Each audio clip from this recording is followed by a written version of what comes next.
नमस्कार। स्वागत है एक बार फिर से चुनावी समर में। हम लेकर आए हैं आपके लिए बीएसपी फैमिली के कुछ और अपडेट्स। कोरोना और लॉकडाउन से तबाह देश और उत्तर प्रदेश अब राज्य सरकारों की तानाशाही से भी त्रस्त नजर आ रही है। दरअसल प्रधानमंत्री मोदी के सबसे भरोसेमंद मुख्यमंत्री समझे जाने वाले योगी आदित्यनाथ ने इन दिनों रासुका और गुंडा एक्ट के सहारे उत्तर प्रदेश की जनता और अधिकारियों के बीच कोहराम मचा रखा है। ऐसा महसूस हो रहा है जैसे योगी आदित्यनाथ को कोरोना रोकने की दवा मिल गई हो, और यह दवा कुछ और नहीं बल्कि रासुका और गुंडा एक्ट है। वहीं उनके साथ साथ कुछ अन्य राज्यों ने भी धारा 188 को जनता के खिलाफ बड़ा हथियार बना लिया है, जिसकी वजह से त्रस्त जनता ने एक बार फिर सुप्रीम कोर्ट का दरवाजा खटखटाया। आपको बता दें कि कोरोना महामारी के समय हुए लॉकडाउन के दौरान मामूली अपराध और सरकारी आदेश के उल्लंघन के मामले में दर्ज आईपीसी की धारा 188 के तहत दर्ज केसों को रद्द करने के लिए लोगों ने सुप्रीम कोर्ट से गुहार लगाई। सुप्रीम कोर्ट में दाखिल अर्जी में कहा गया है कि लॉकडाउन के दौरान लोगों पर आईपीसी की धारा 188 के तहत केस दर्ज किया जा रहा है। इसलिए अर्जी में कहा गया है कि इस तरह के तमाम केस को याचिका में कहा गया कि सुप्रीम कोर्ट ने संज्ञान लेकर जेलों में भीड़ कम करने के लिए कोरोना के मद्देनजर 7 साल तक की सजा के मामले में कैदियों को जमानत देने को कहा।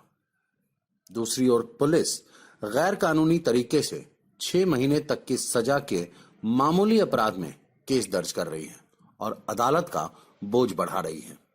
याचिकाकर्ता ने कहा कि इसलिए पुलिस कानून के दायरे में कार्रवाई करे। इसके आगे याचिका में जोर डालकर यह कहा गया है कि लॉकडाउन के उल्लंघन के मामले में कानूनी दायरे में कार्रवाई हो, लेकिन किसी भी स्थिति में लॉकडाउन के उल्लंघन के मामले में आईपीसी की धारा 188 के तहत कानूनी कार्रवाई नहीं की जा सकती। याचिकाकर्ता ने कहा कि मौजूदा स्थिति में आईपीसी की धारा 188 के तहत केस दर्ज करना संविधान में दिए गए समानता के अधिकार और जीवन के अधिकार का उल्लंघन है, और अगर देखा जाए तो कानून के तहत भी गलत है। यहां आपको यह भी बता दें कि आईपीसी की धारा 188 यानी सरकारी आदेश के उल्लंघन के मामले में अधिकतम 1 महीने की कैद या फिर 200 रुपए जुर्माना या फिर दोनों है। वहीं सरकारी आदेश के उल्लंघन के कारण अगर किसी की जान खतरे में पड़ती है तो इसके तहत 6 महीने तक जेल की सजा हो सकती है या फिर 1000 रुपए तक जुर्माना या फिर दोनों ही हो सकता है।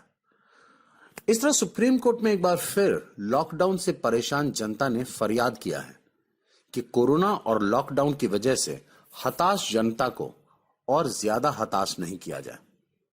इसलिए कोर्ट से यह गुहार लगाई गई है कि वो योगी सरकार के साथ साथ सभी राज्य सरकारों को आदेश दे कि इस मुश्किल हालात में किसी पर धारा 188 न लगे, क्योंकि इससे कहीं ना कहीं खुद सुप्रीम कोर्ट के आदेश की भी अवहेलना हो रही है।